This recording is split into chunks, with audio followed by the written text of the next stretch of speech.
cyo kuvuga ngo natwe abakobwa hari uburyo tworohereza abahungu gukora ayo mafuti none se niba umushakaho par exemple ko aba umugabo ariko urimo urakora ibyo bita wife material things nyine handi muri ya ghetto ye azagushaka se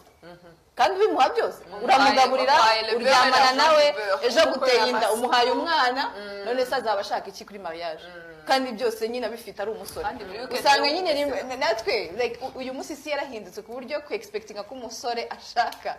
kandi afite ibyo ahabwa nk'umugabo washatse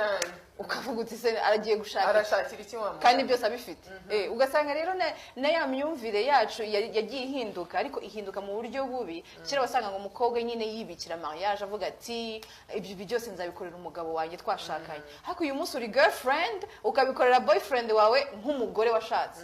none se mu by'ukuri turi kugana hehe na wa mugabo dushaka ko atubera umugabo we wa nyawe azaba umugabo wa nyawe gute kandi